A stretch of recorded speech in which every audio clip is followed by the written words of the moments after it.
Those, He's been a champion for the cause. awesome. I do the artboard. Let me take pictures. It was only before when I got was just started. Around the world. It's gonna be okay. Cheers. Salvation Army. Oh, you're so welcome. Thank you for what you do. You look gorgeous.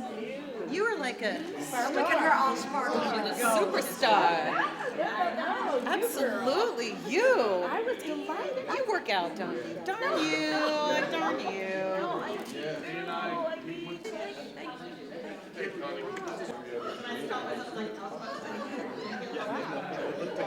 There's too much lobster in my lobster fist. Like, but I did stop myself, but I had to laugh and start telling. So nice to see. Are we doing the thank you?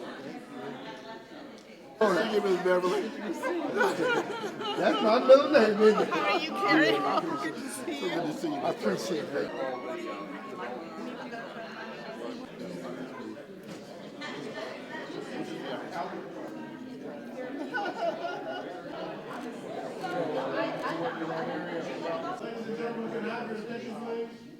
We're so glad that you all came out this evening.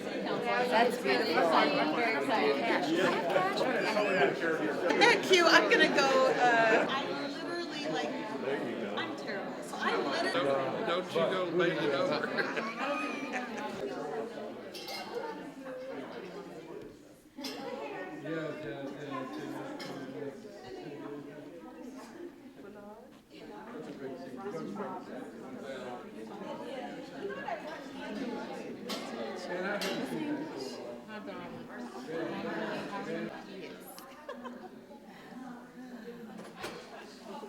Oh, yes, yes, yes, yes. Yes,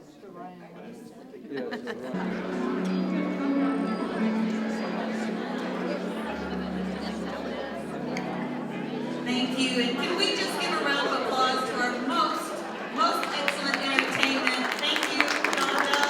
Thank you so much. Welcome to the 23rd Annual Banquet and Gala of the Denton Black Chamber of Commerce and Business Entrepreneurs Weekend of 2020. The Denton Black Chamber of Commerce is an organization celebrating over 20 years of service to the Denton community. Established in 1995 for the express purpose of helping with the creation and proliferation of African American owned businesses, all races, political affiliations, and socioeconomic levels are welcome to join.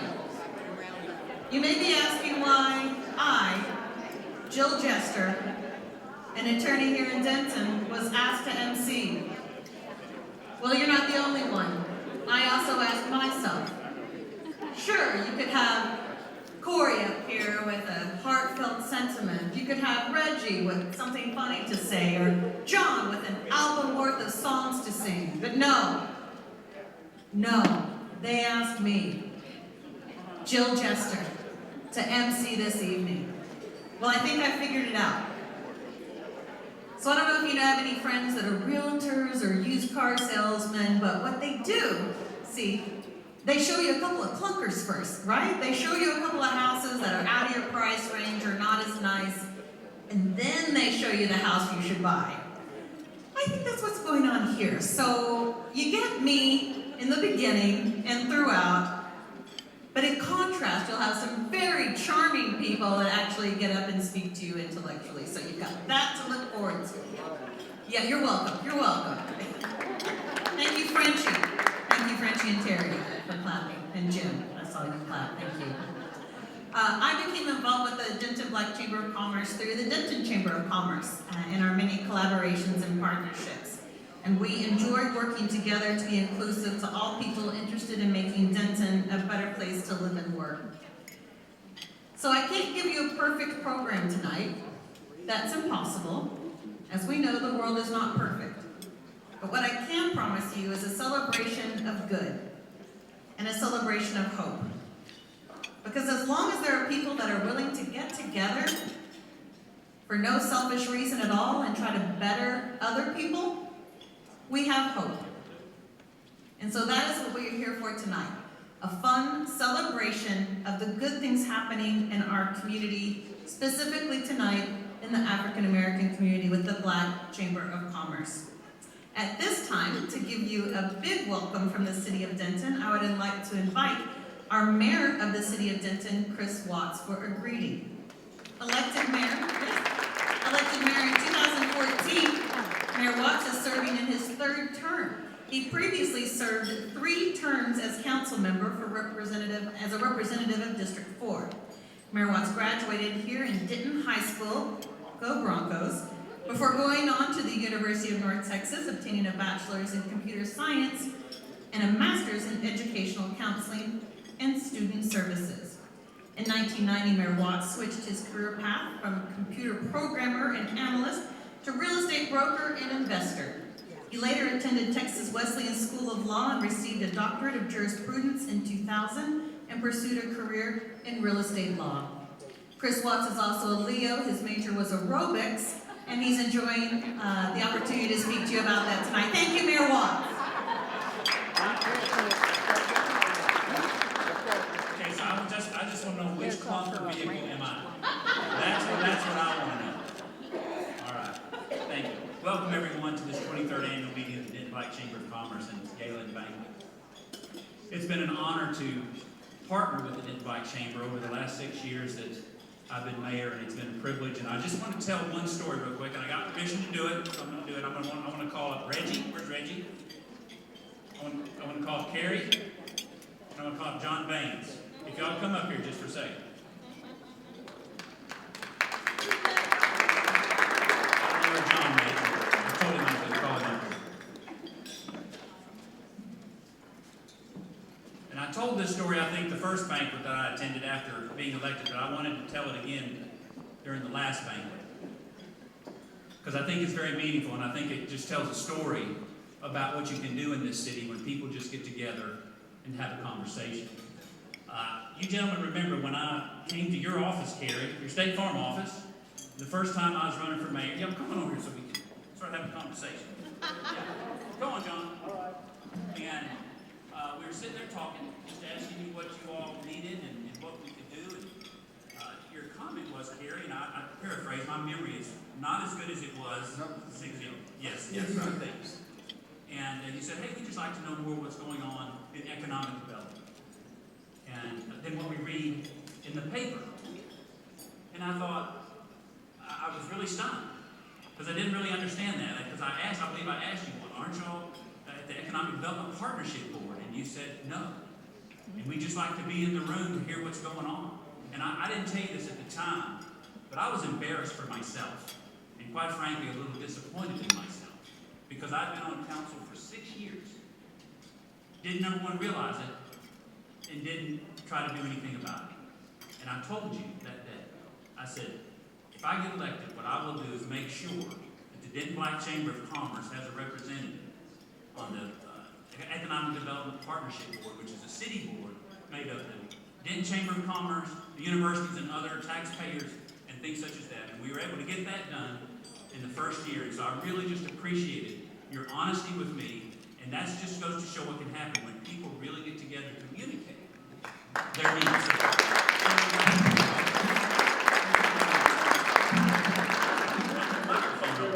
And I want to say, after having that conversation with 2 other mayors, 3 mayors, one finally listened. I thank Chris Watts for laying in his ear. Thank you, Chris. I've taken way too much time, so thank you.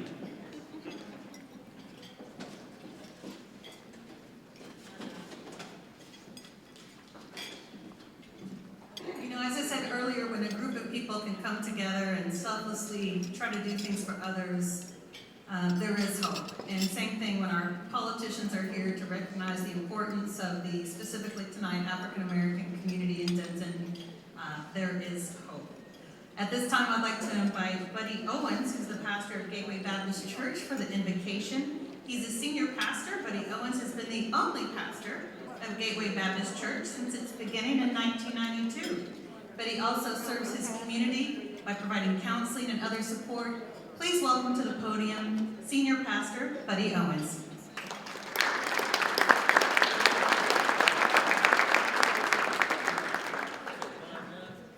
Thank you. It's an honor and a privilege to be here tonight.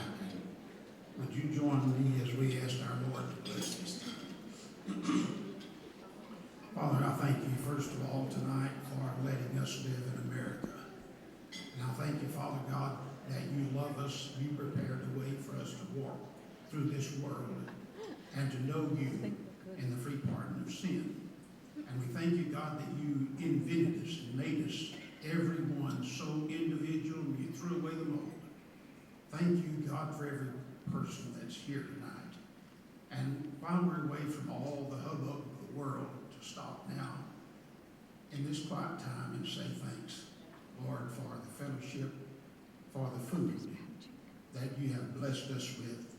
And we will thank you forever in Jesus' name. Amen.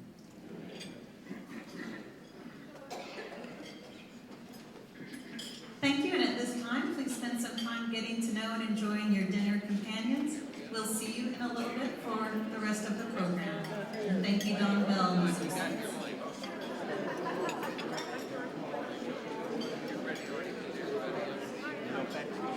Everyone. That's in my precinct.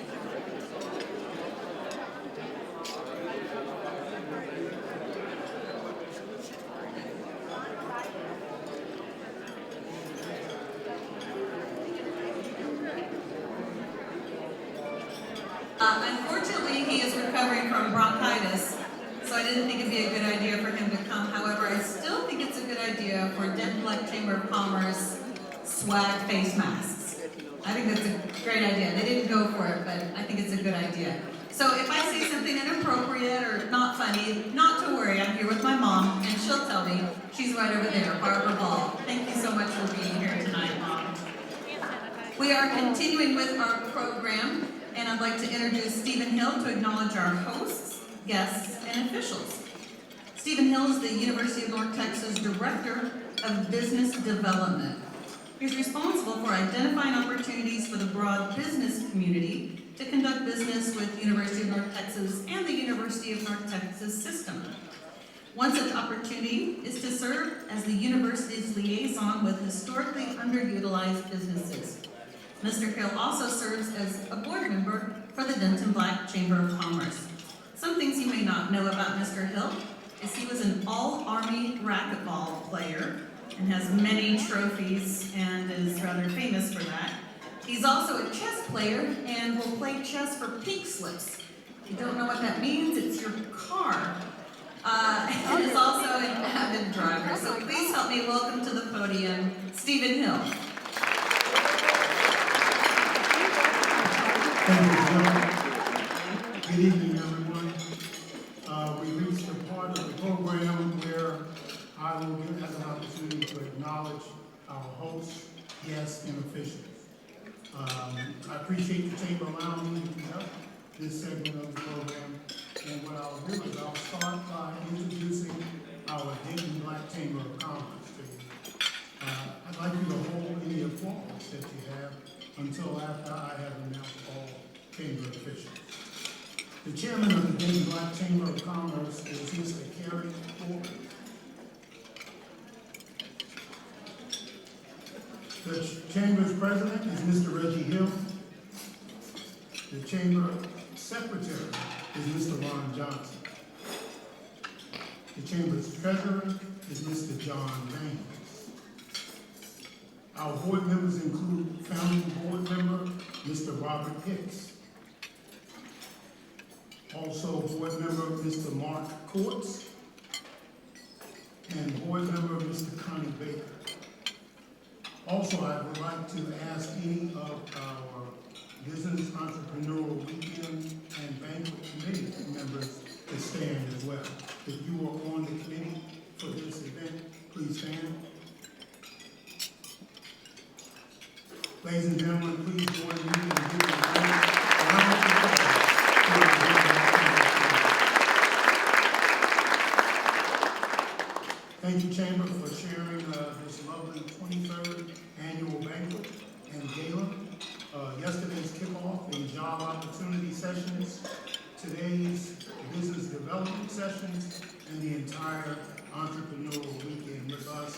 and our designated business entrepreneurs.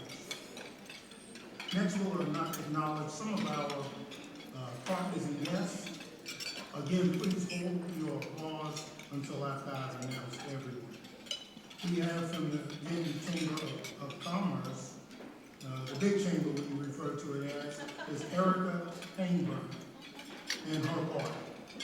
Next, we have Frenchie, all your applause until you can stand. Erica Payneburn.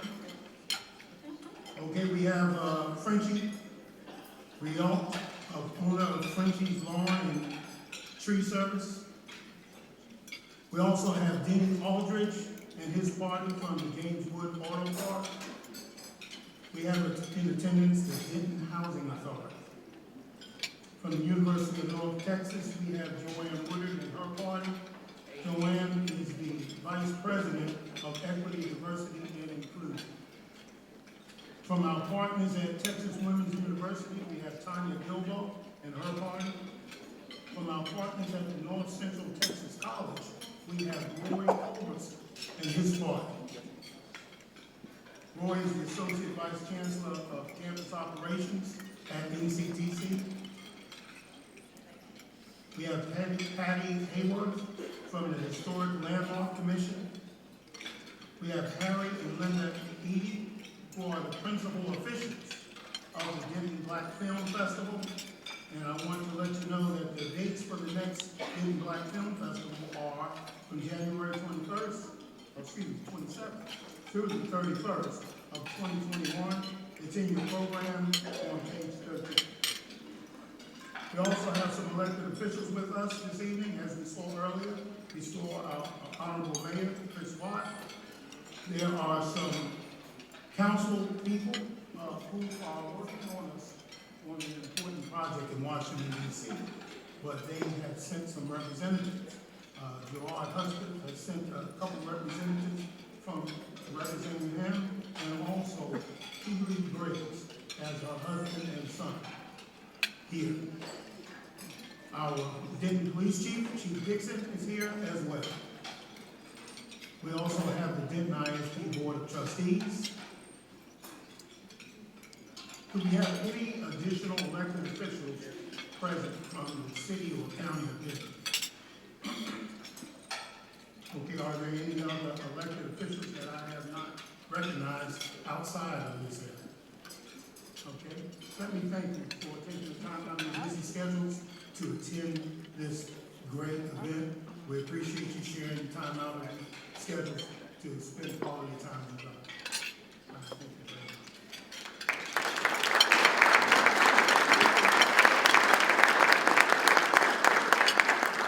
Thank you so much, Stephen, and thank you for all you do in our community. Next up, gosh, how to put into words how to introduce Reggie Hill. I'm going to stick to the script because I'm a lady. He's here to introduce the panelists for conversations with successful construction business owners. Reggie Hill, my friend, has been a real estate investor since selling the Lone Star Car Wash. He's a board member of the Black Chamber of Commerce, a member of the Dallas Urban League, the United States Tennis Association, and the Directors Investment Club. Please welcome all-around great guy, Reggie Hill.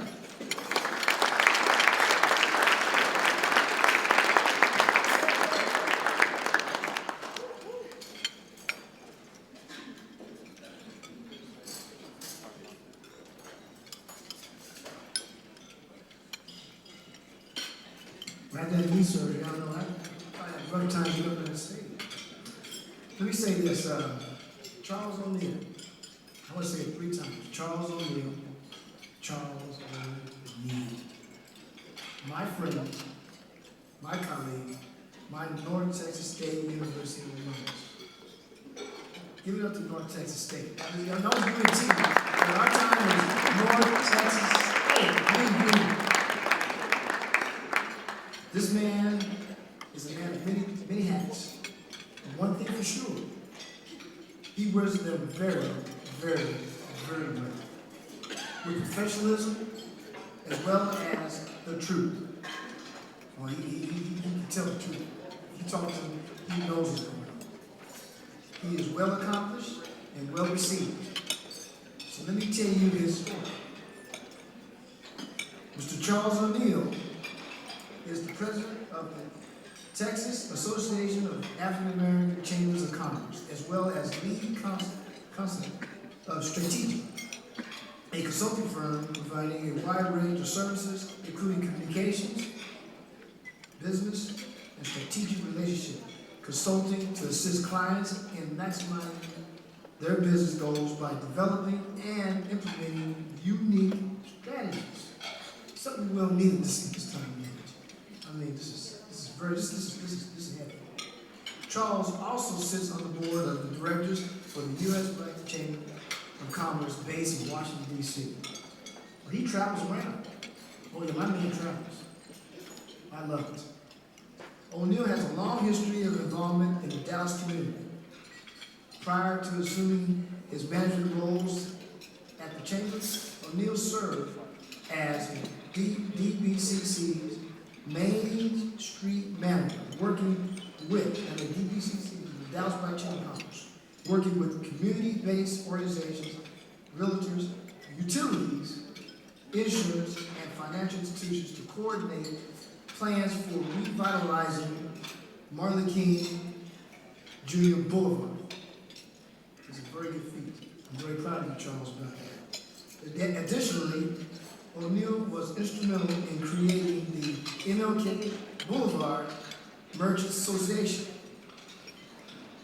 He's an award-winning man. And I'm so thankful and so grateful to introduce this guy, my friend, Charles O'Neill.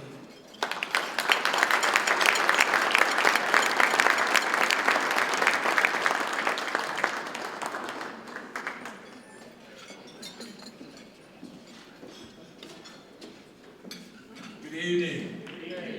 Thank you, Reg, for that. It is always a pleasure to be with you. And Kerry, you didn't tell me that I was going to witness history tonight when Mayor Watts announced his campaign for governor.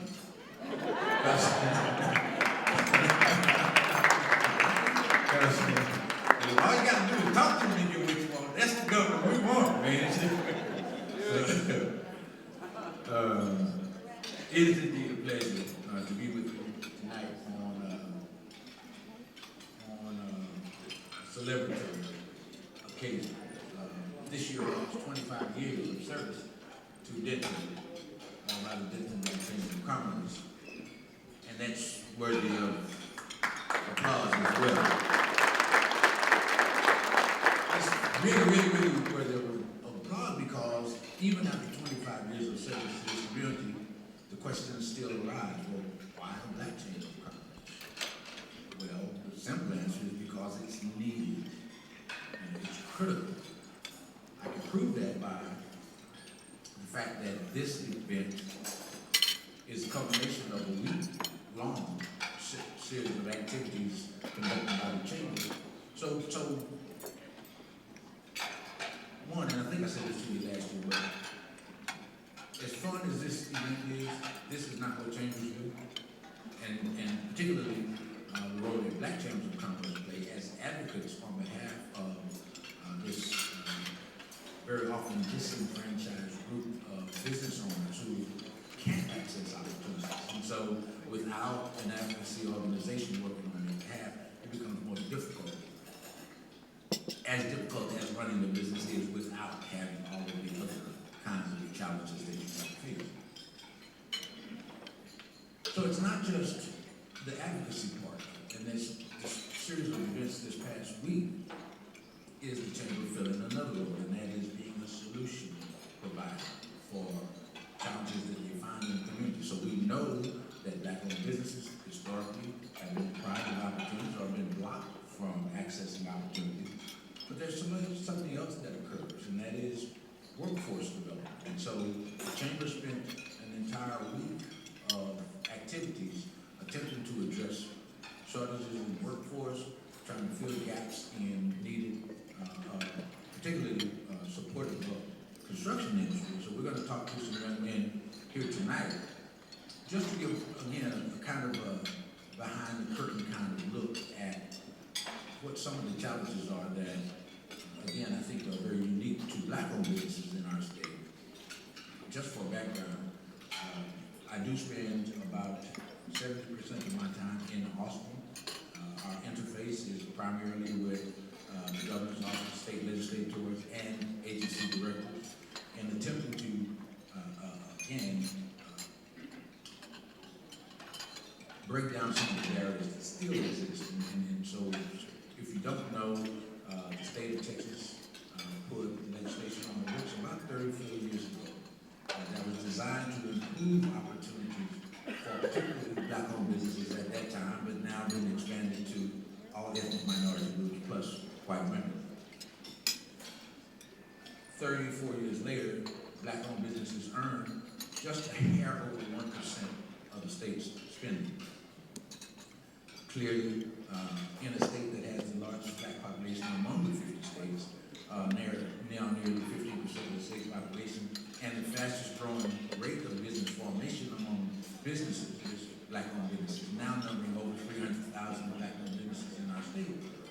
It's very clear that the disparity between the availability in the marketplace and what the real opportunity is glaring and needs constant attention.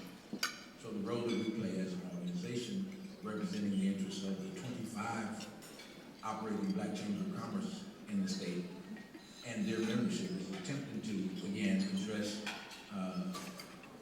the kind of policy issues that negatively impact opportunities. Just yesterday, we were in Houston at the Texas Southern Barbara Jordan Meeting School of Public Affairs. We had a panel on a policy breakfast addressing just those kinds of issues that we constantly try to face or try to address. And so there's a myriad of regulatory kinds of impediments to opportunity. Not just the stuff that you get from the banker tells you no, but just trying to doing business with University of North Texas, doing business with DFW Airport, or doing business with Denton Independent School District. There are regulatory challenges that these young men that you hear from tonight have managed and are continuing to manage to try to overcome those challenges and become successful in spite of, oftentimes, in spite of the challenges that they face. So without further ado, two quick side notes. One, I think I also told you last year that each year our member organizations recognize one of their members for exemplary service to the organization. Last year at our annual conference in Austin, she was not able to attend, but I want to recognize Cheryl Smith for Black Jack Realty, who was recognized by the Denton Black Chamber of Commerce.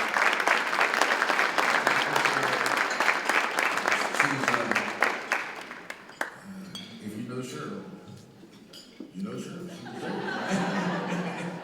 Thank you for that. And I was going to say, just a quick side personal note. As I drove up, I live in Dallas, and as I drove up, it struck me, maybe interestingly, but to me, almost frighteningly, it's been 51 years since my first trip to Denton, Texas. And so my freshman year, 1969, but 51 years later, it was the first time I came up without construction barriers. So it was cool.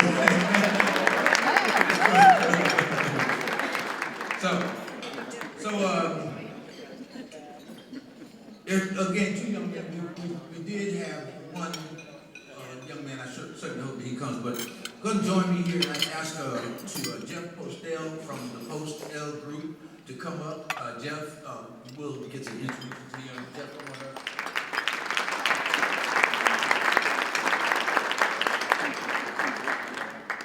And Mark Floyd, who I met this week, and just found a fast friendship with F&B Construction.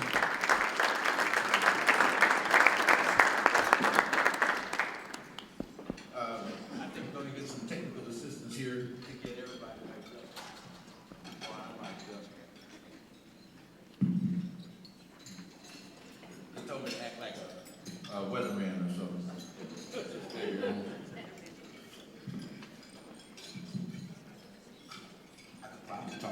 enough without it.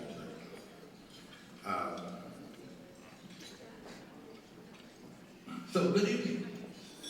Thank you. What we're going to do this evening is just kind of, as I mentioned to them earlier, try to give them a bit of the behind the curtain kind of look at some of the challenges that you've encountered as you built your business.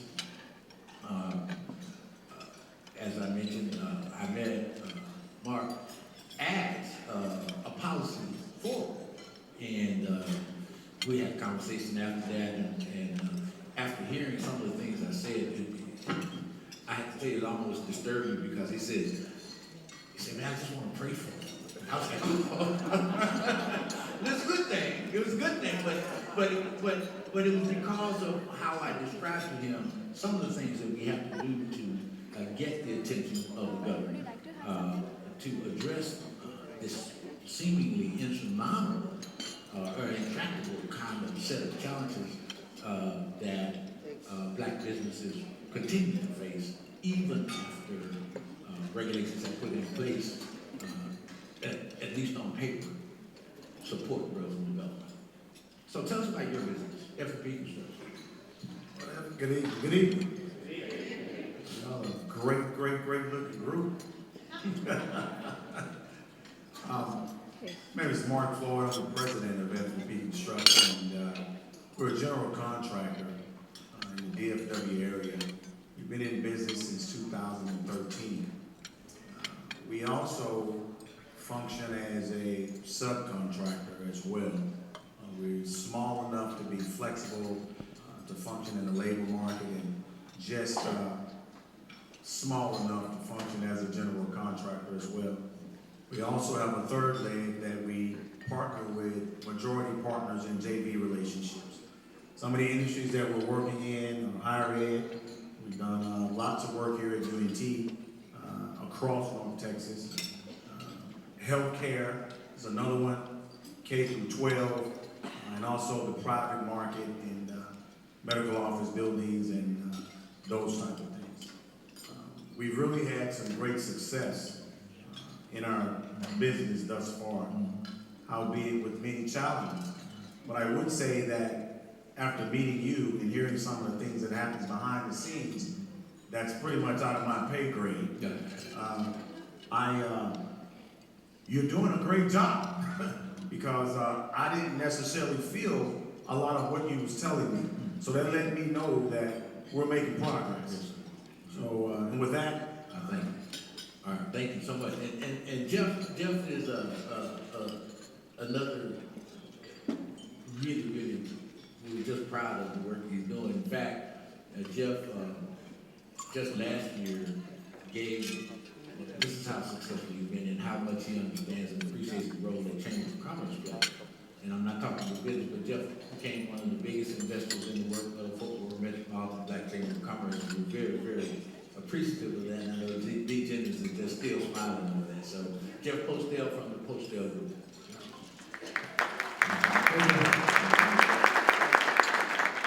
So, the Postel Group is a construction firm. We're based out of Fort Worth, Texas. We have an office over in Dallas. We are a 3-branch company. We're about 4 years old. We started in 2015. I've been in the industry about 21 years, working for some larger firms and sharpening my teeth a little bit. But we are a drywall subcontractor. That's the partitions and ceilings that you see in this building. We self-perform those. We've worked on many UNT buildings, Health and Science Center buildings as well, the law school. Our next branch is that we self-perform heavy highway retaining walls, noise walls, the things that you see as you're looking left and right as you're driving down the highway. And our third branch is that we are a general contractor as well. We self-perform, we are at risk, typically just us at about $2 million and under. And then we also, as Mark said, we partner with larger firms to have access to larger projects where our money cannot take care of that by itself. Very good. Okay, very good. We've also been joined by Mr. Douglas Adams from Innovative Masonry. Come on up, Douglas.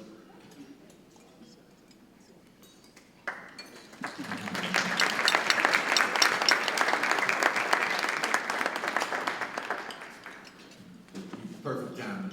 We're just introducing ourselves. So, Mr. Douglas Adams from Innovative Masonry.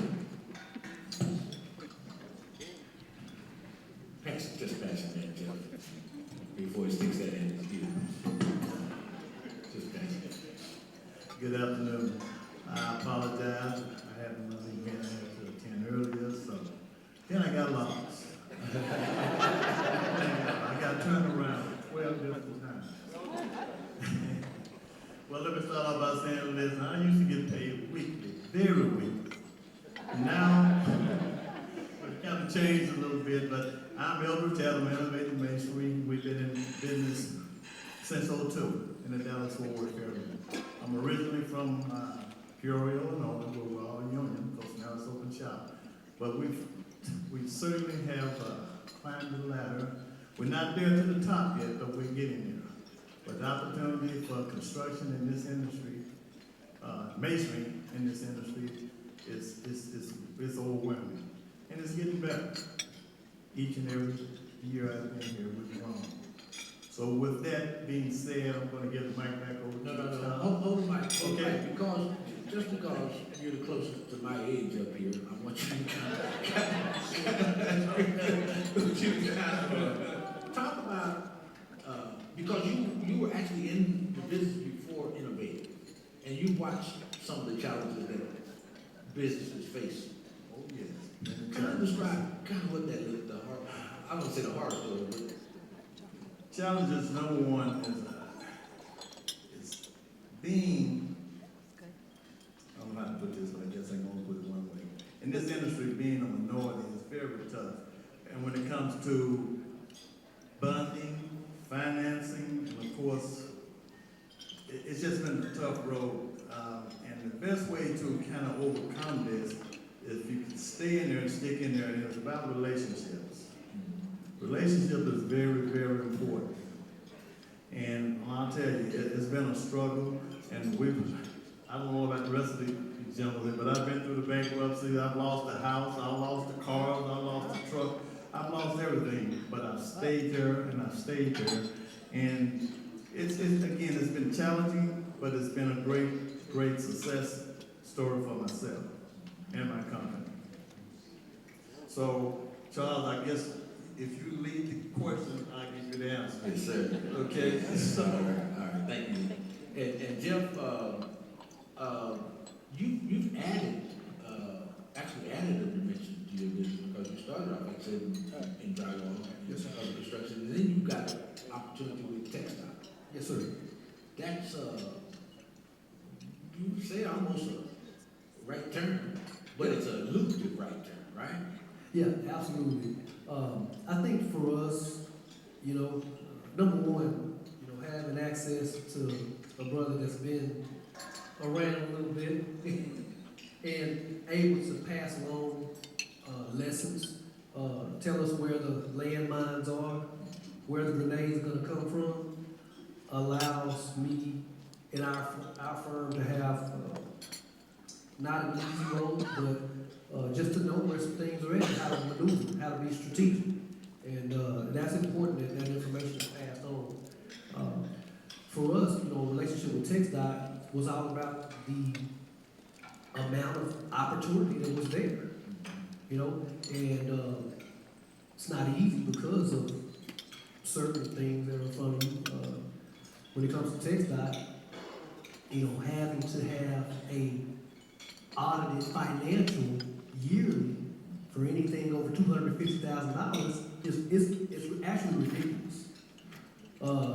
We all know what audited financial started $10,000. What small business has $10,000 to spend on audited financial? But that being said, that's the ball park that we in. You have to pick up a bigger bat and swing hard and try to hit a home run. But it was an area that we went after. I mean, that's significant because that's one of the state agencies that has a little over 1%. There's no state agency in contracting with black business, but TechStop is one of those that has the most challenges in access and opportunity. So it's great to hear that you got that opportunity. Yeah, absolutely. So Mark, you mentioned subcontractors versus performing as a general.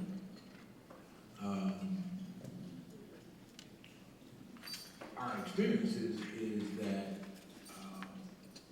businesses that, like an Eldridge who has been in business nearly 20 years as innovative construction, who very clearly can prime a job,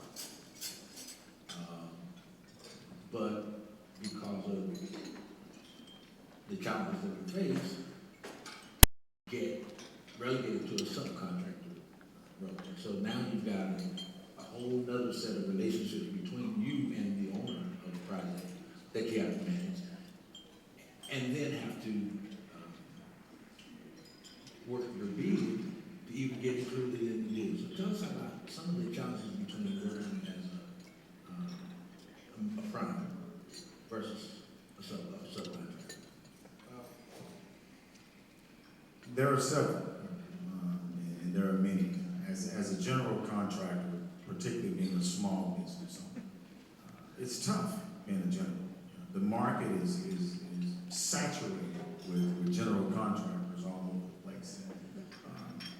And quite candidly, it's a smaller value that we go after, 1 million and under, where we actually go on as a general, let's say for UNT, where we go in, white box spaces and do, some interior finishes. We self-perform some of that work. But when we start to look at that on our journey, we realize, for one, the margins for a general contractor are low. And I can't build any capacity or increase my retained earnings to get that funding on such low margins. So we decided to transition into where the demand is needed. And the demand is needed in the subcontract trade world. One of the reasons why was the aforementioned number 2 is because the margins are better. And being a self-performed contractor in interior finishes and a place like this will come in and do everything that needs to be done with our own employees. It gives us a competitive advantage, not only for the company, but for the owner or for the general contractor. So that helps us compete a little bit more and take off some of the challenges. Now, the other challenges would be turning in pay apps. I got my pay app right, and I handed it in to the general contractor, but there's another subcontractor that's an electrical subcontractor, doesn't have his right. It slows up all the money that's coming down from the owner. So, some of the things that we've put in place to try to navigate that or mitigate that risk. Being hungry causes you to be creative, am I right? So you have to be creative. And being creative was that we engaged a construction factoring company. Today, we really want to get 75 to 80% of our revenue advanced before the 30 days. And so that somewhat helps us kind of fill that gap, because there's always going to be that, and there'll always have to be my pay app. So those are some of the challenges. We've had much success there in that subcontract world. And the other thing, and then I'll let you get to your question. We first got into the subcontract world and said we want to do division 6, 8, 9, and 10. Rough carpentry, finished carpentry, doors and hardware, drywall, paint, tape, bed, texture. And what we're starting to realize now, Charles, is that we can't do all those and be good. We got to focus on one area within that Division 9 sector and get good at that. And the one that we're focusing on is the one that has the most margin. So that's pretty much how we're starting to think about our strategy moving forward, not just for 2020, but this next decade. Very good. So keep it right here, because we're going to everybody answer this question. We've talked to you, but this week, as I mentioned, the Denton Black Chamber had a series of events designed to address shortages in the workforce. And I know those are challenges that hit all of you, particularly, in our case, young black men are not pursuing trades. And for whatever reason, not realizing that you can be a business owner. You can be, quote unquote, successful in construction trades. And so how has the difficulty in attracting help impacted your business in this organization? It's been tight. It really has been tight. We know the workforce composition. We know it's no secret. It's 95% are Hispanic. So what we're looking at doing now is putting together training programs. There are no training programs for the interior finishes market. They have them for mechanical, they have them for electrical, they have them for plumbing. But we need training programs to help fill this labor gap on one hand for the interior finishes market, the subcontract where the need is on drywall and paint, tape bed texture, and start to fill that gap there. And then you start to train them for management roles and then for businesses, and minorities in particular. So I think there's not enough training programs at this particular time to be able to integrate African Americans in the labor force. And the reason it's tight as well is there's a lot of work out there. So, and if you're not paying, I don't know where it came from, where a certain demographic don't get paid a lot.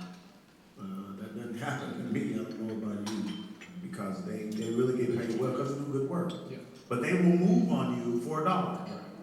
So then you're dealing with this thing here, So those are some of the challenges that we face in my organization. I think it's pretty much my colleagues can attest to that as well. Jeff? Yeah, the difference between being an unskilled laborer and a skilled laborer is a big deal. Yeah. And the challenge is to get young black men, and I'm gonna say young black men because young black men need to be the head of their households, and that impacts the family and it impacts the economy in the community because of the trickle down. But what you see typically is a young black man with a wheelbarrow in his hand and a broom, which is how I started in the industry 22 years ago. And we have those jobs pay anywhere from minimum wage to, if you're lucky, $15 an hour. The goal is to get people working and then trained while they're working, because training doesn't pay at the same time. You have to work and become trained to go from unskilled to skilled labor, where you can get in the 20s, where you can take home, 40 plus or minus and impact your family. And so as we get training, we need government, local government, and nonprofit organizations. Honestly, it's totally true. Like, as a small firm, my efficiency, I take efficiency hits when I hire new people, right? And when I have to train them. I'm taking efficiency hits. That's hitting my bottom line for several to 6 months to possibly even a year as I invest in someone. What we need as small firms, we need pay reimbursement for partially as we train and help people to become more efficient to where they can take on a skilled job and become a skilled laborer at some point and start making those dollars that will really affect their families. And as we hire in our communities, right? Because the great thing about being a subcontractor is we hire people that don't have college degrees. And we hire people that live in the neighborhoods that we work in that need a job, that need to make money. So we need some help doing it as a small firm. We need help. Good. That's a good question, Charles. I think, well, I know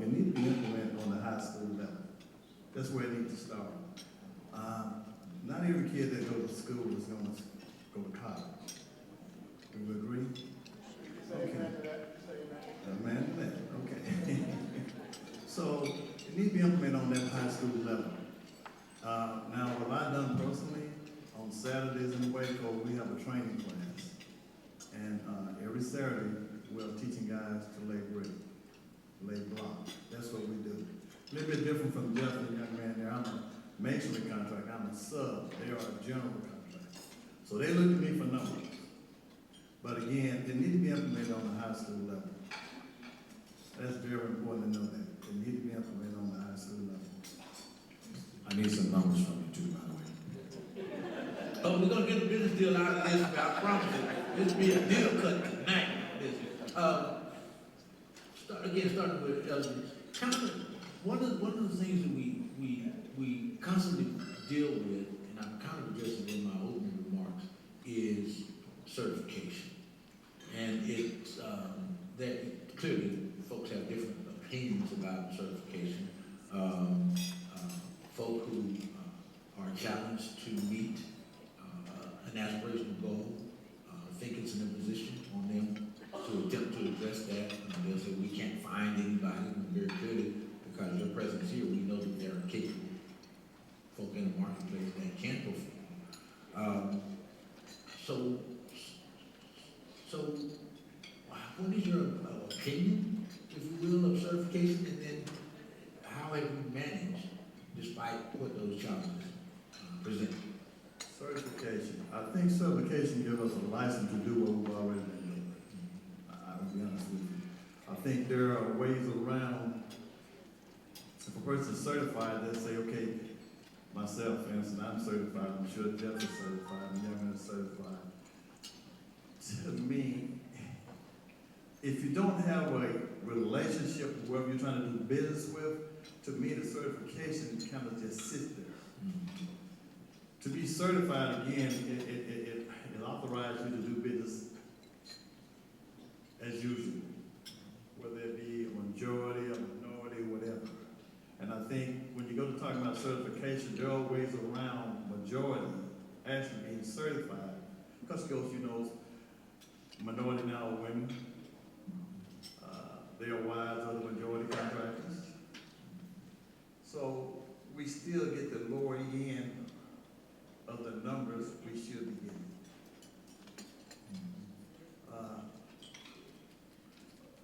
My thought about certification, have it helped me maybe once or twice, but I think it's the skill level that we have, it's the performance that we do, and the relationship that we have. And just for clarification, this is not being certified as to their expertise in their craft.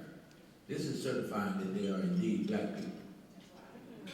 Okay? And so that's the difference. And so clearly there are regulations on the books that says if he presents himself as a business owner, then he has to prove that he has been discriminated against when primary facie evidence, and I'm not a lawyer, but primary facie evidence is that in fact there's a state that does 1% with black-owned businesses. You could infer that someone has been denied an opportunity when very clearly they're capable of performing work at a high level. And one more thing, and I think we need to make sure this stops happening. There are majority contractors that goes out there and seek minority firms. And as you know, they are not truly a minority certified firm. Which means that takes from myself, that takes from Jeff, that takes from the man there. So being certified, it has its disadvantages as well. So certifications, they can get you an extra look as a, minority, woman-owned, disadvantaged firm, historically underutilized firm. You can get an extra look as a general contractor receives bids on bid day, and if you have a relationship with that GC, if they are trying to meet a minority goal on the project, it can get you an extra look So there's value there. But ultimately, you still have to have, as a subcontractor, a good number. You have to have a competitive number. And you still have to do good work. You still have to be safe. So the initial look gives you some value, but I think otherwise, if you're not a good firm, being certified is not going to help you. You know? Yeah.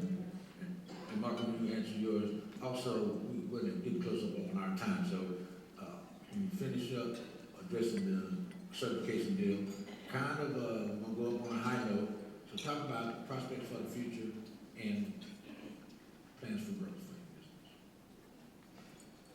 business. The certification, there's definitely an argument to be made for it, and it's a needed, I think, tool for minority contractors. My perspective on that, though, is as a business owner,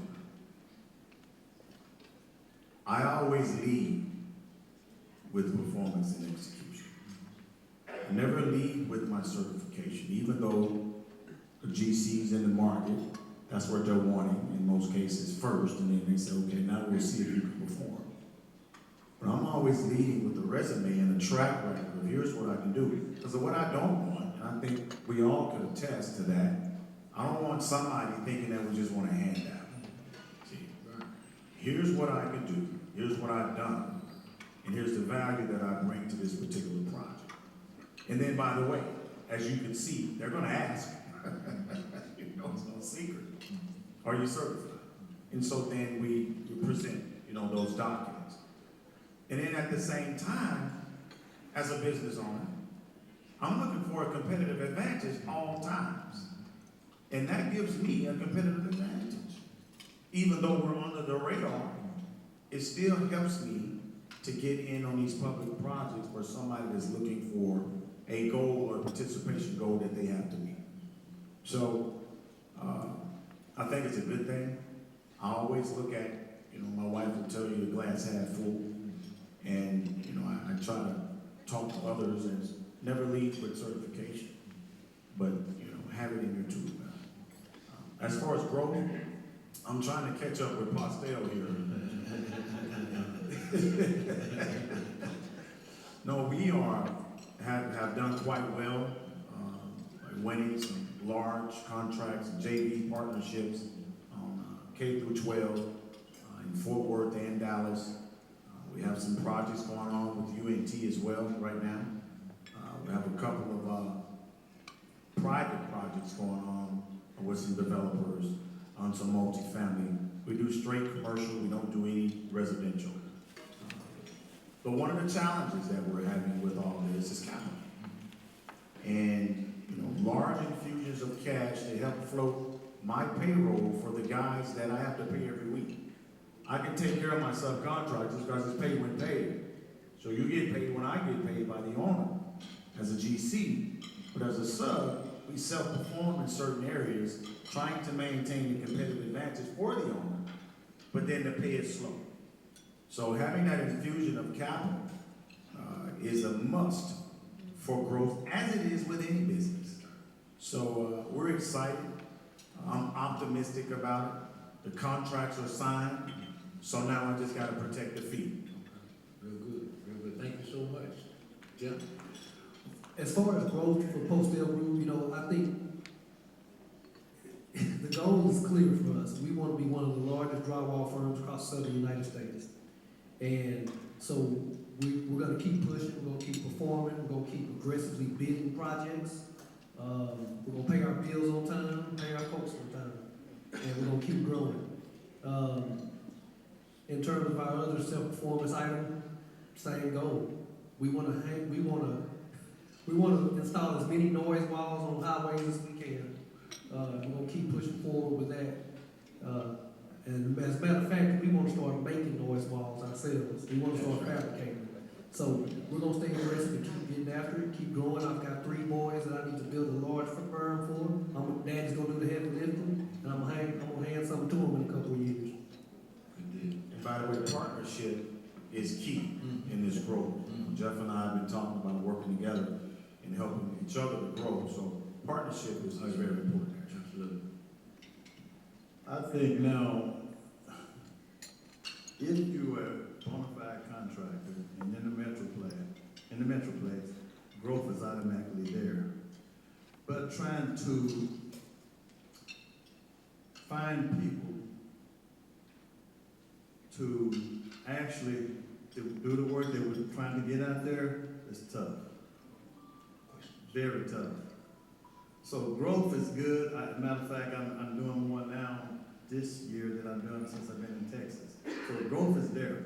But finding the manpower is a problem. Taking too much and can't handle it could be a problem. So growth is good, but it needs to be in steps. Thank you for the cue, John. Earlier, when I was giving my instructions, they said it might be time for audience questions. I think we have time for a few questions. From the audience, that'd be good. I saw one hand go up automatically in the back. Carl. My question was basically for all three. My question was first would be, the demand is in trade work. I understand that the demand is in trade work, and I was wondering, as an African American male, you know, you said something very good. Being in sports, going up in these different type of things in school, in my age, my generation, the trade work wasn't, you know, put into my view until I dropped out of college. So it's later on in the day, so I'm thinking maybe if we get it going into middle school, where like when we spent my high school, we had wood shop. Maybe if we get a wood shop program going in and turn it into an elective. You know, it'd be like an elective. Get things going, that'd be a good something to implement. That'd be great. Yeah, I'll answer that real quick. So there are programs there available. Training programs are out there.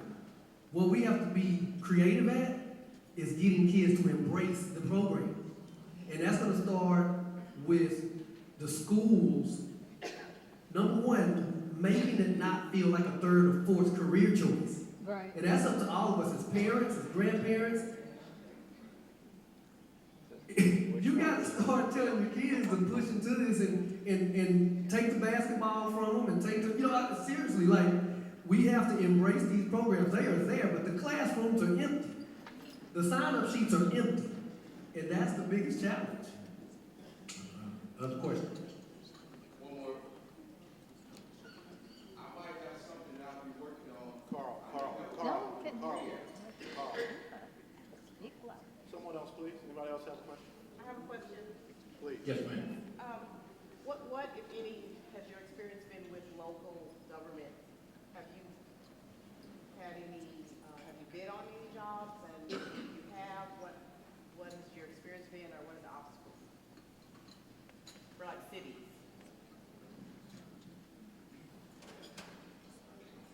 Government. Well, let me say this.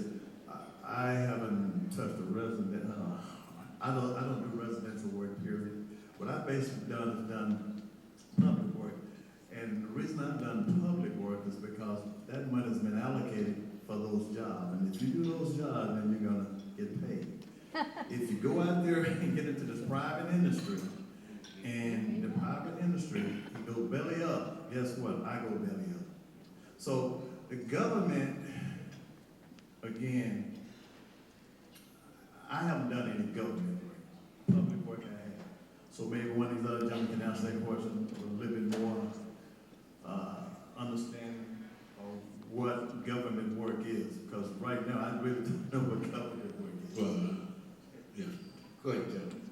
So, in terms of like local government work, city of, county of, ISDs, which, you know, obviously bid aggressively and go after them. And so the experience for us is that, again, because of the, you know, minority programs, there are obviously goals out there. They're goals, not requirements, they're goals. And so, as an African-American owned company, We're certified, but it makes us no different. It's like, seriously, it makes us no different. The payrolls are still the same. I have to finance billion-dollar organizations and local government. I have to finance their projects. And it starts with bank capital, right? It starts with cash. It starts with lines of credit. And the experience is you have to aggressively bid the job to win it. And then when you win it, you have to perform. It's no different. And we do a lot of, we do 60% public work, 40% private, and we know, again, that's bond money, it's allocated to that project, you perform, you're gonna get paid at some point. The biggest issue in this industry is pay terms. Pay terms, because of what my brother talked about, is that 30, you're doing great at 30 days. But if we start talking about 60, 90, I've had projects where I haven't been paid in 200 days because of change order issues and all that good stuff. So the experience is the work's there. The work is there. The work's there. But folks are scared of the red tape and the late pay terms. No doubt. But before you answer, Mark, tell me what Jeff about having to bid skinny to get a deal. Yeah, so, you know, again, we're certified, but in the CSP market, competitive sealed proposals, it is about the low number for the general contractor. So the general contractor has to get the low numbers from the subcontractors. So I'm competing. You bid $2, I have to bid $1.99. So at the end of the day, I have to, you know, that's start cutting fees, slicing overhead down, slicing the general conditions down. And we, in the subcontract market, we say, a lot of times you have to miss something to win it. And then you just have to figure it out. So, you know, that's not how you want to run your business, but, you know, part of that is true. Okay. Join me in thanking these young men for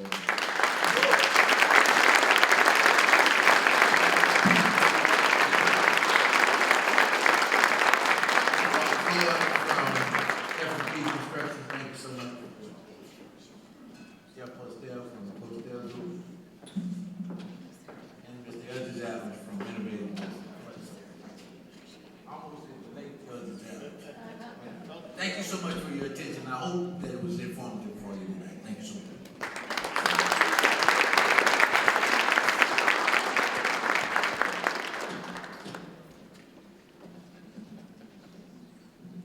Well, that was a brain trust that I certainly don't have and don't get to encounter every day. And so thank you so much for sharing of your insight. Obviously, it's not a simple answer to the question of how to provide these kinds of opportunities, but we certainly look forward to answering more of those questions and moving forward. At this time, I'd like to invite Cheryl Smith to the podium. She's going to acknowledge some of our sponsorships and acknowledge some of the candidates for office that have made it a point to be here tonight. She's a retired school teacher from Mount Pleasant ISD and studied at Texas Women's University as well as Texas A&M University in Texarkana. Would you please help me welcome to the stage Cheryl Smith.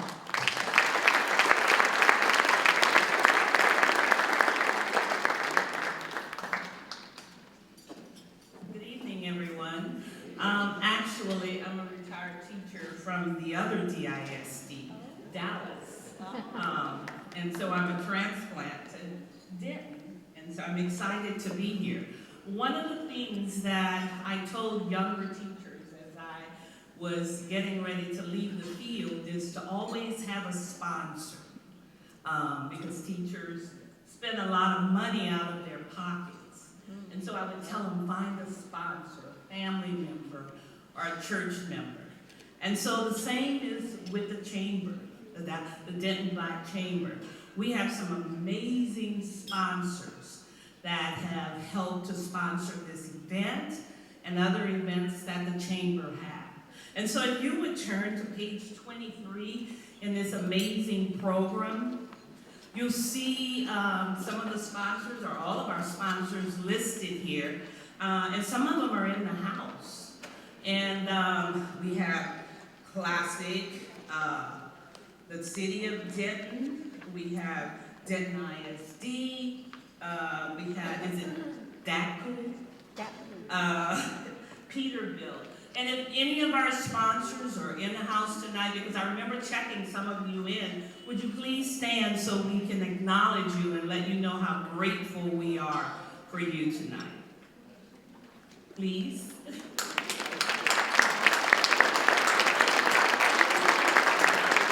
you so much. We also have in the house, this is an election year, and we have a few candidates who are running for different offices in the House. And we will allow them 1 minute to share with us tonight. So if we have candidates for office tonight, if you would come up to the podium and just share with us for, you'll take the mic, okay?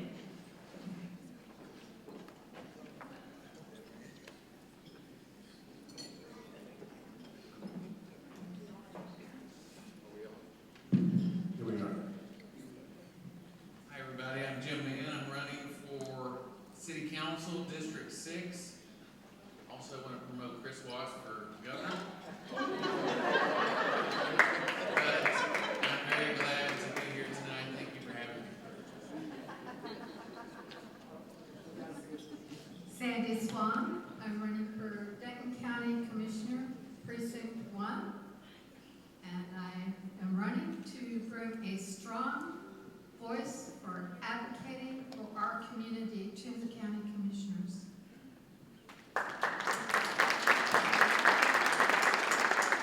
Thank you. I'm Deborah Jones, candidate for judge of the 431st Judicial District Court. I'm in a runoff Republican ticket. I would love to have your support. I'm board certified in family law and child protection law. Bring experience to the bench. Thank you.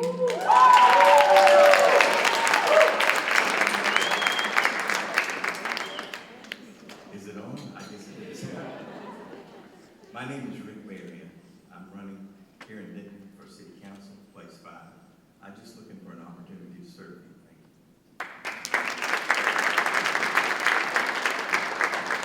My name is Bertia Johnson. I'm running for District 1, Councilwoman. Please come out and vote. I'm running on a ticket of transparency, integrity, and a continuous change in this city to make it better for all of us.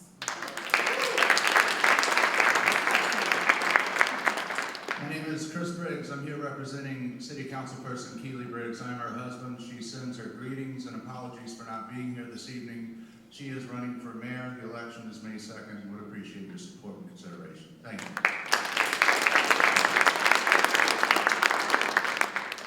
My name's Connie Baker. I'm running for District 2 here in Denton. I was born here in Denton. Been here quite a while, as they say. I appreciate y'all coming out tonight. Appreciate everybody being here. And don't forget to vote. Thank you very much.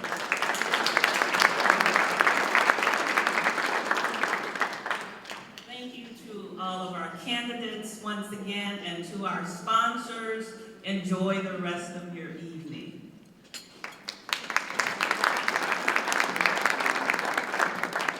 Thank you, Cheryl Smith, and thank you all the candidates that found time to come with us and be with us today. And special shout out to, of course, Deborah Jones, fellow attorney, awesome person. Glad to see you here tonight.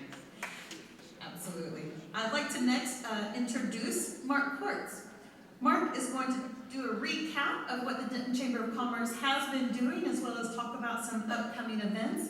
He works with cross-cultural calendars, which creates products and provides services to help bridge knowledge gap between cultures. He, in the past, has been a human resources professional and was a founder at Texas Diversity Business Network, and he is a former board member of Giving Hope. Please welcome to the stage, Mark Quartz.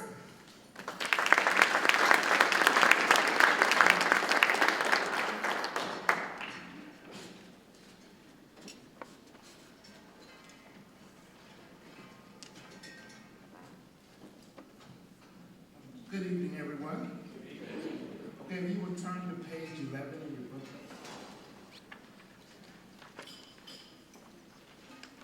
And what I'm going to go over is the coming events, and then we have 2 short videos that we're going to show. So one of the things we have coming up is Hub Opportunities with UNT, CWU, City of Denton, Denton County and DISD, Part 1, which is how to do purchasing.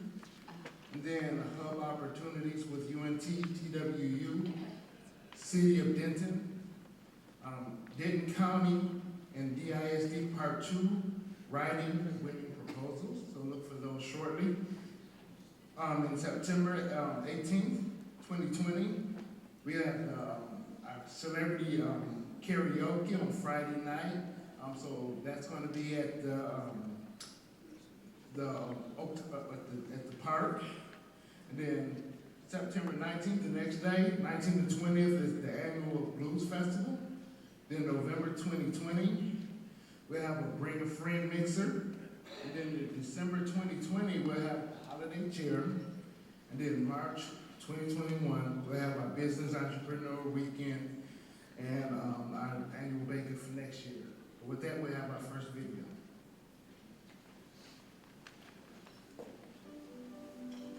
And these are scenes from the Entrepreneur Weekend last year.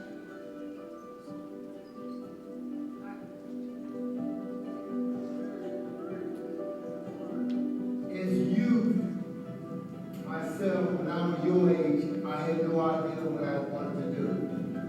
Take in, solve it like a slug. You're going to be happy that you're here.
Okay, and if I can direct you back to page 11, and then September 18th through the 20th of 2020, we want to invite you out to the 22nd Annual Denton Blues Festival. Information will be posted online, but if you need any information, contact John Baines at 940-565-9015. And we have one more video.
that really doesn't mean I'm good at it, so thank you for not including that in that video, and you're welcome to the rest of you for not appearing in that video dancing. The next person I'd like to introduce really needs no introduction. He is a national treasure. John T. Baines is a CPA and a business consultant and has been so here in Denton, Texas since 1986. He's going to come speak to us about the Business Entrepreneur Weekend that has just taken place. He's a board member of the Black Chamber of Commerce here in Denton and a former chairman of the Texas Association of African American Chambers of Commerce. Former board member for KERA Channel 13, as well as a past chairman of Denton County United Way and past president of Denton County Friends of the Family. Married to the beautiful Tracy Baines, she's got 2 children with him, and we would like to have him come talk to us a little bit about what's been happening these past few days, and I know we're excited to hear about what you've been doing. Mr. Baines, everyone.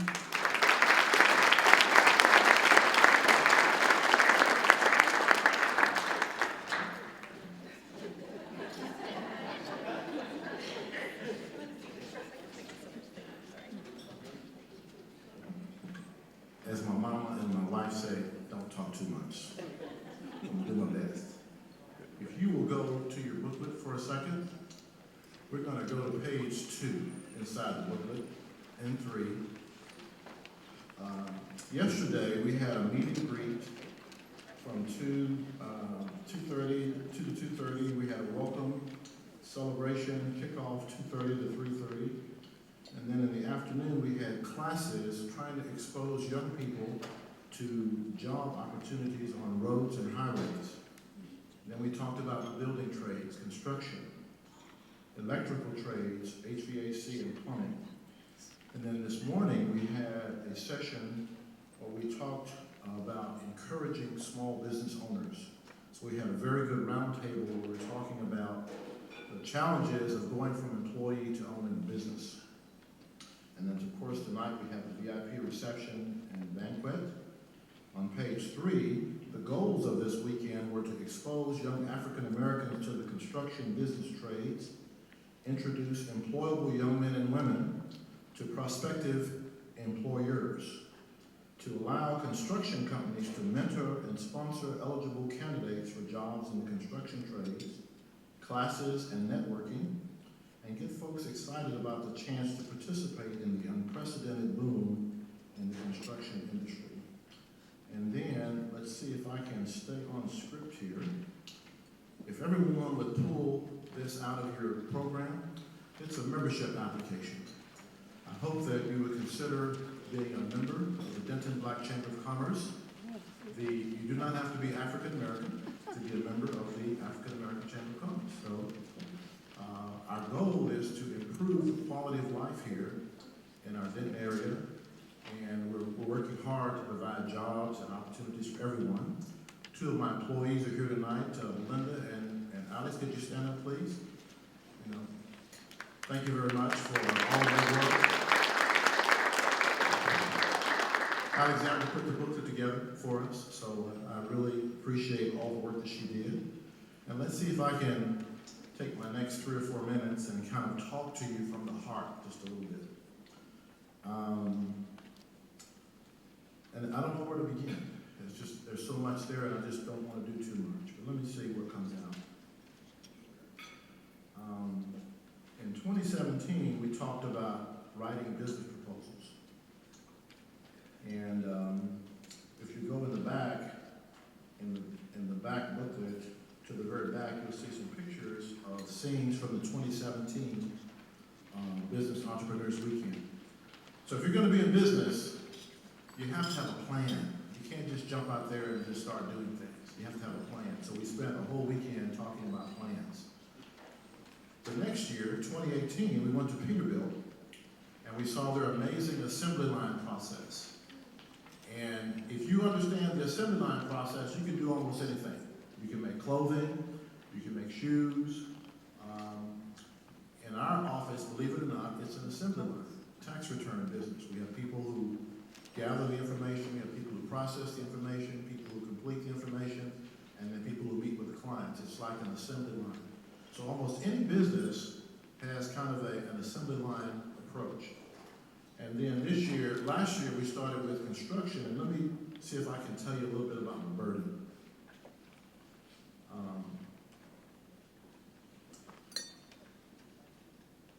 My mother was the eldest of 10 children. My dad was the youngest of 7 children. For my mother to go to college was a big deal because she had to work for a well-to-do aunt for 2 years to save money. There was no financial aid. There were no loans. So she had to work and save money to go to college. So it was a big thing to go to college. My mother's family were dirt farmers. My father's family were sharecroppers. My dad was the youngest. He's the only one in his family to finish college. So finishing college was a big deal. So we grew up with that mentality. However, this weekend we're talking about a paradigm shift. It used to be considered a failure if you didn't go to college, or if you didn't finish college. People were considered failures. But when you have people in construction with no experience who can go out and make $30,000, $40,000 a year with no experience, that's not failure. For people driving heavy equipment, is Pat Cheek still here? Is Pat Cheek? There's Pat Cheek right there. Wave again, Pat. Pat's son owns a highway construction business here in town, and last year they were telling us that some of their heavy equipment operators make anywhere from $70,000 to $100,000 a year. No college. They will train you. Okay? Project engineers at their company make over $100,000 a year. Okay? So, do you know anybody who would like to make $100,000 a year? If you do, okay. So what we were trying to do this weekend, ladies and gentlemen, was to introduce people who need jobs with the folks that have the jobs. Just like these gentlemen were saying. And thank you so much for your eloquent presentation. Let's give our speakers a round of applause.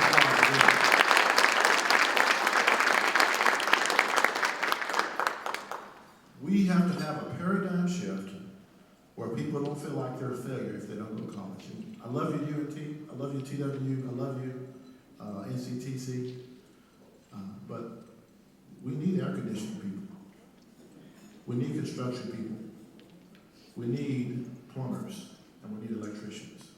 These are very, very good careers. And so what we're trying to do is get people into jobs, and eventually the job people will eventually become the business owners. So that's kind of the paradigm shift that we were looking to make. And I think I've covered just about everything I wanted to say.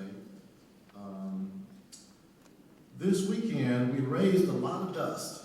You know, I forget which coach it says, 3 yards in a cloud of dust. Is that somebody from UT that said that? Coach Royal. Coach Royal, okay. 3 yards in a cloud of dust. So we had 3 yards this weekend in a cloud of dust. We're on a mission to reintroduce African American young people to the construction trades, and I think we're off to a good start. But as you find people that need to work, please let us know. We're trying to find a pool of talent to introduce to the pool of employers. Like you, gentlemen, you need some good workers. Yes, sir. And we would like to partner with anyone that can help put our young people to work. And I'll end with this story. I play basketball twice a week, and we were in the locker room talking, and I was telling this prominent man here in town about what we're trying to do, and he said, you know, John, my brother just got out of prison, and he pumps iron. He looks like a linebacker or a tight end. And he said, I can't imagine him going into one of the fast food restaurants and say, oh, welcome, can I help you please? What would you want to eat? What do you want to eat? You know, he was not an African American gentleman. You know, he was Anglo, he was white. And so we've got a lot of young people that are coming out of situations where they pay their debt. And we need to help them get reestablished in society. I know within the African American community we have an overabundance of people in the prison system. And when they get out, we got to help them get back on their feet. And I think construction trades is one of those areas, and we need to help folks become producing and productive. productive members of society. Thank you for listening to me, and thank you for coming tonight.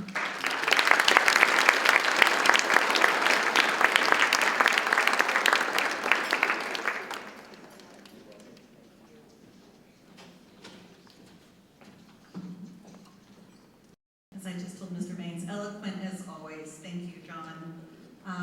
At this point, very exciting point in our program, towards the end, here to announce the scholarships and awards presentation, I'd like to introduce Connie Baker.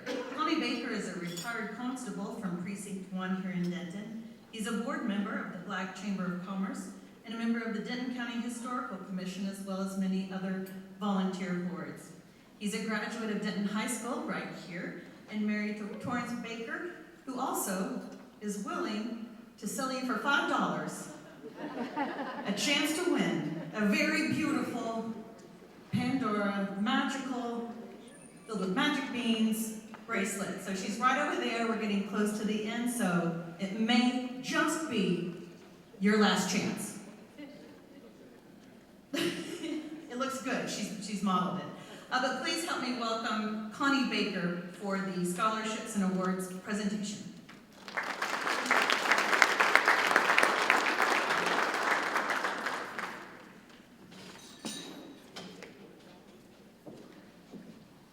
Yes, it's my pleasure to do the scholarships tonight, which the Denton Black Chamber of Commerce does every year. And this is my first time, so they do a good job with these scholarships. And at this time, is it anybody from the NAACP here tonight? Okay. If you come up here, please, I've got a $500 scholarship.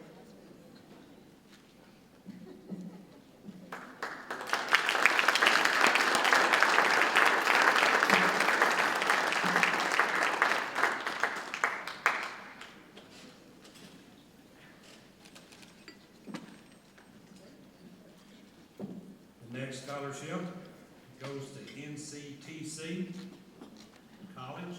There's somebody here.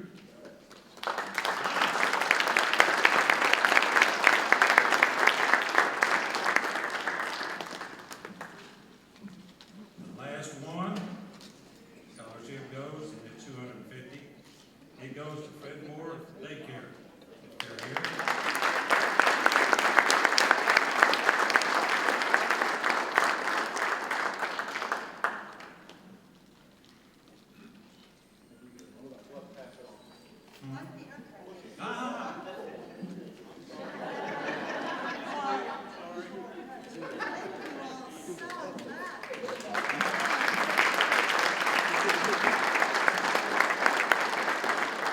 I just want to thank everybody again for being here tonight. The Chamber does. The industry. Charles O'Neill, we'd like to present to you this plaque. And we want to thank you for everything you do and all that you do. The timelessness that you do it in. Thank you again, Charles O'Neill.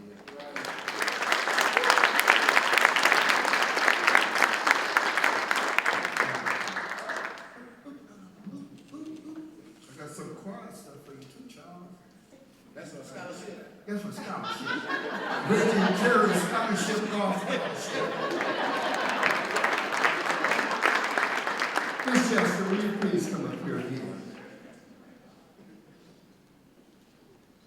I met this lady doing chamber work. She's emceed us.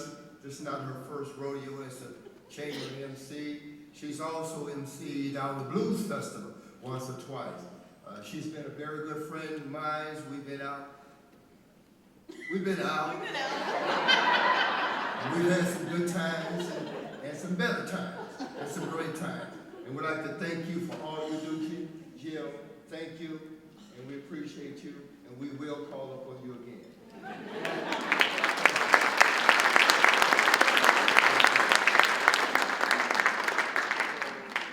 And for the gentlemen in the panel, we'd like to thank you guys for taking out your busy days. Jeff the young man in the middle. Jeff is the chairman of the regional Dallas Black Contractors Association. So take heed to what he's saying. These are guys that are involved in commerce and contract day in and day out, over and above the other things they do as well. Jeff and I will work together with North Texas Toll Association Business Diversity Board.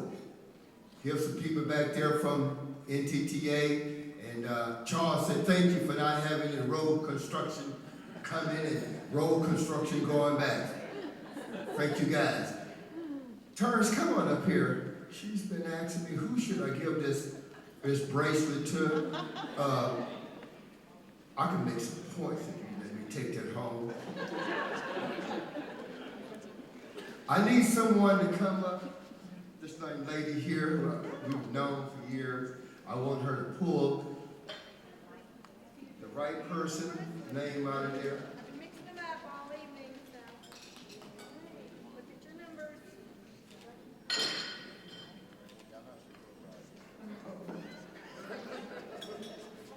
The winning ticket, drum roll,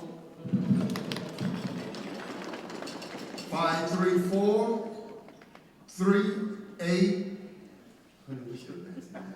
0 53438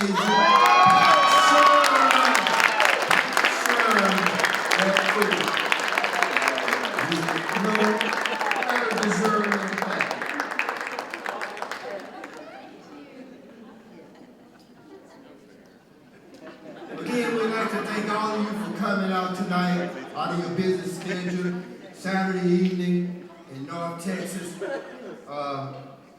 And we want to thank our many supporters again.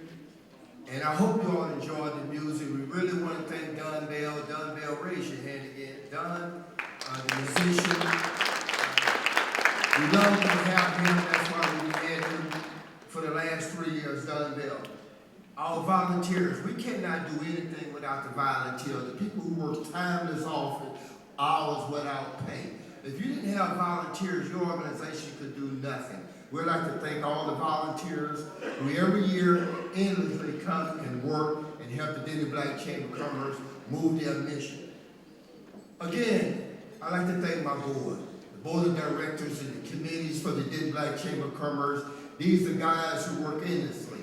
These are guys who work, believe it or not, 24 hours a day. If they are not eating, sleeping, and thinking chamber work, they're going to do some chamber work. All you have to do is ask one of these guys, help me, and they would be there to help you.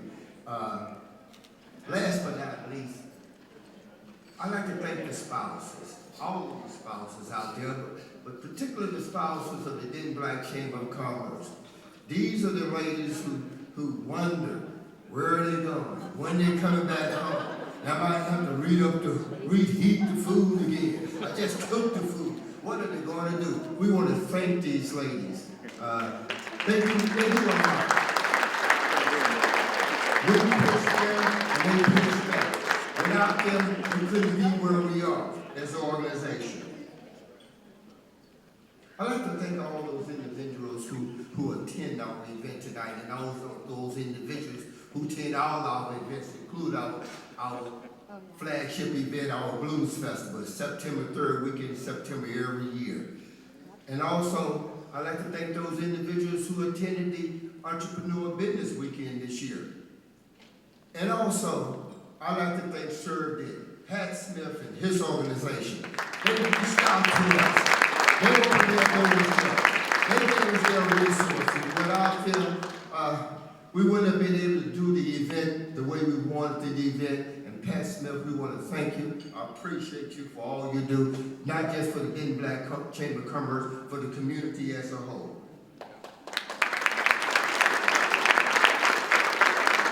Charles, again, I want to thank you for the panel, putting that panel together. I know it was a lot of work for you to say which group of guys you wanted to pick, because there's 100 group of guys in the area, in the state that you want to pick, and I know you picked the best 3, and thank you again, Charles, for coming up here to Dallas, and you and I are going to get together for a private thank you later on tonight. Thank you.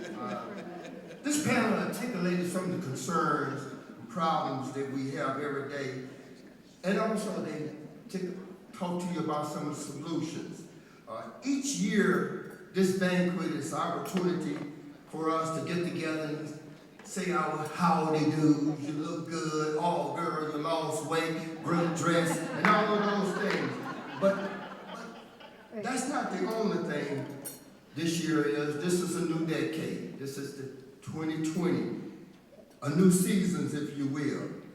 As a chamber, our mission and our message hasn't changed.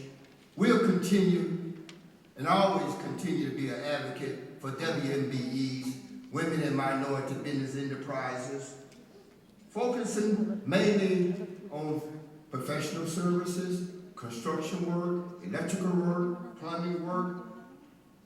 These are the things we do.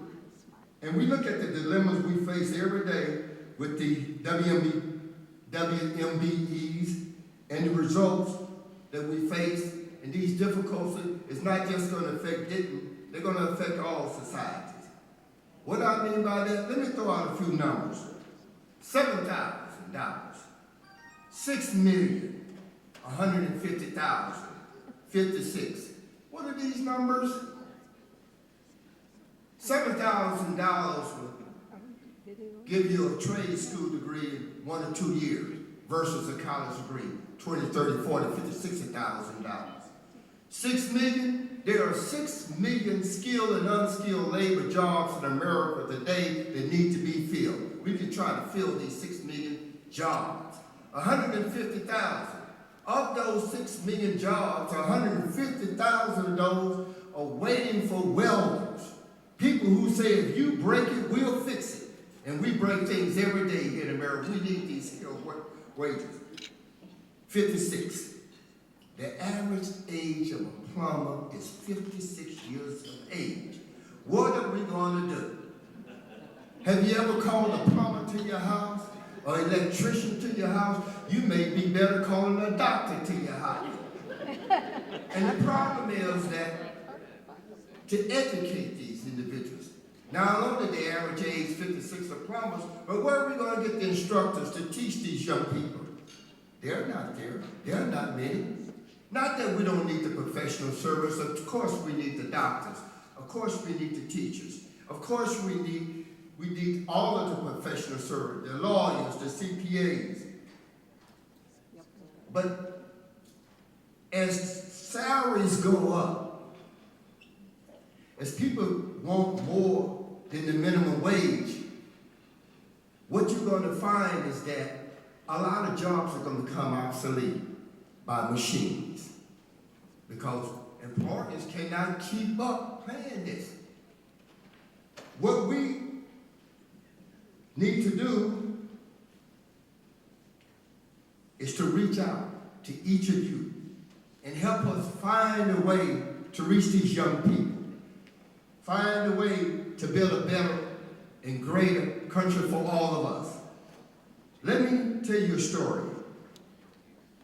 An old Cherokee told his grandson, my son, there's a battle between two wolves inside of all of us. One is evil, it is angry, jealousy, greed, resentment, inferiority, lies, and ego. The other is good. It is joy, peace, love, hope, humility, kindness, empathy, and truth. The boy thought about and asked his grandfather, which wolf would win? The old man quietly looked around and said, son, the one we feed. We need to start feeding our youth. We, the Denton Black Chamber of Commerce, are going to ask each of you to help us to come together to feed the youth and help the youth grow. We want to thank you all for coming out and thank you for being a support of the Denton Black Chamber of Commerce. Before you leave today, I'd like to have Pastor Buddy Owens come up and do the benediction. Thank you again. Good night.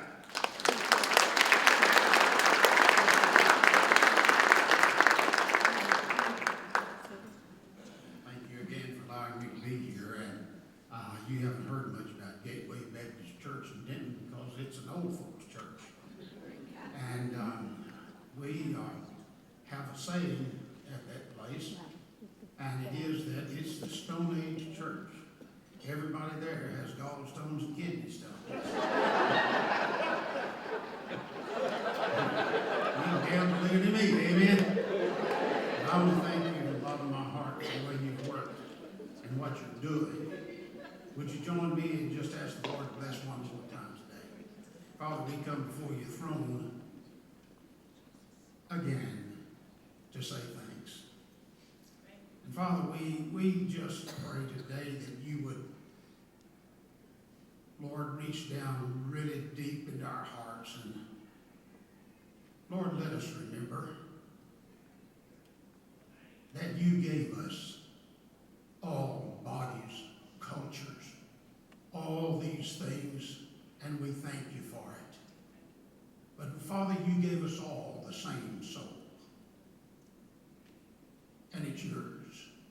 Thank you for letting us walk in this world, to be creative, and I thank you for how hard these things are working to make life good for people.